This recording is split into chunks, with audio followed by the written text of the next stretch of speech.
મારી ચેનલમાં તમારું સ્વાગત છે। આજે બનાવીશું બાજરાના લોટમાંથી એક એવો નાસ્તો કે જેને તમે ચા સાથે ખાઈ શકો છો અને એક વખત બનાવો તો 15 દિવસ સુધી તમે એને સ્ટોર પણ કરી શકો છો। તો ચલો આ રેસીપી શરૂ કરીએ અને રેસીપી પસંદ આવે તો વિડીયોને લાઈક અને ચેનલને સબસ્ક્રાઇબ કરવાનું ના ભૂલતા। સૌપ્રથમ આપણે અહીં બાજરાનો 1 કપ લોટ લેશું। અહીં કોઈ પણ વાટકીનું માપ તમે સેટ કરી શકો। ત્યારબાદ એ જ વાટકીના માપથી બાઇન્ડિંગ સારું આવે એની માટે અડધી વાટકી જેટલો ઘઉંનો લોટ, ત્યારબાદ 1 ટીસ્પૂન જેટલો સફેદ તલ, હાફ ટીસ્પૂન જેટલી હિંગ, હાફ ટીસ્પૂન જેટલી હળદર, 1 ટીસ્પૂન જેટલો ધાણાનો પાવડર, ત્યારબાદ કલર સરસ આવે એની માટે હાફ ટીસ્પૂન જેટલું લાલ કશ્મીરી મરચું, સ્વાદ પ્રમાણે મીઠું, અને હવે અહીં આપણે હાફ ટીસ્પૂન જેટલો કાળા મરીનો પાવડર અને ત્યારબાદ થોડી કસૂરી મેથીને હાથેથી આવી રીતે ક્રશ કરીને એડ કરી દેશું। હવે 1 ટેબલસ્પૂન જેટલું તેલ ઉમેરીશું। અહીં વધારે તેલ ઉમેરવાનું નથી। ત્યારબાદ હવે આ બધી વસ્તુને મિક્સ કરી થોડું પાણી ઉમેરતા જઈ અને સેમી સોફ્ટ એવો લોટ બાંધવાનો છે। સોફ્ટ એટલા માટે કે જો તમે એકદમ કઠણ બાંધશો તો જ્યારે તમે એને વણશો તો એ કિનારીએથી ફાટી જશે, એટલા માટે સોફ્ટ છે બાંધવાનો છે લોટ। તો લોટ બંધાઈને તૈયાર છે। આ લોટને રેસ્ટ આપવાની જરૂર નથી।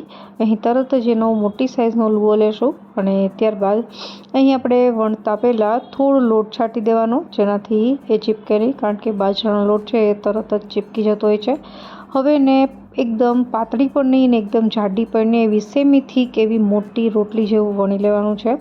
તો આ રીતે તમે જોઈ શકો છો કે એકદમ ઇઝીલી વણાઈ જાય છે। આપણો આ જે લોટ છે એ સરસ રીતે બંધાણો છે। એટલે તો હું તમને એકદમ નજીકથી બતાવી દઉં તો આ રીતની પતલી રોટલી છે વણવાની છે।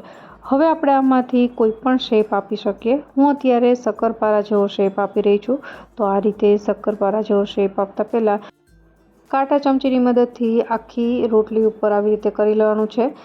હું ભૂલી ગઈ એટલા માટે પાછળથી કરી રહી છું।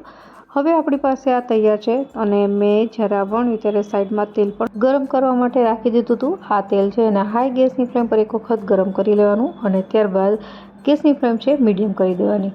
જે બાજરાના લોટના નમક પારા તૈયાર કર્યા છે એને આપણે આવી રીતે એડ કરી દેવાનું છે। હવે ગેસની ફ્લેમ છે એ મીડિયમ રાખવાની છે અને ક્યારેક તમે હાઈ કરીને પલટાવીને તળી શકો અને બંને સાઈડ આ રીતે ગોલ્ડન બ્રાઉન જેવા એને તળવાના છે।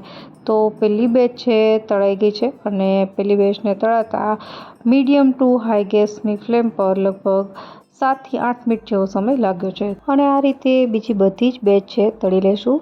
અહીં જ્યારે પણ તમે આ નમક પારા છે એને સ્ટોર કરો એની પહેલાં એને રૂમ ટેમ્પરેચર પર એકદમ ઠંડા કરી લેવા અને ત્યારબાદ એને કોઈ પણ એરટાઇટ કન્ટેનરમાં ભરી દેશો એટલે 15 દિવસ સુધી ખરાબ નથી થતા। તો આશા રાખું એકદમ સરળતાથી બની જતા આ બાજરાના લોટમાંથી બનાવેલા નમક પારાની રેસીપી તમને જરૂરથી પસંદ આવી હશે। ફરી મળીએ નવી રેસીપી સાથે, ત્યાં સુધી બાય બાય।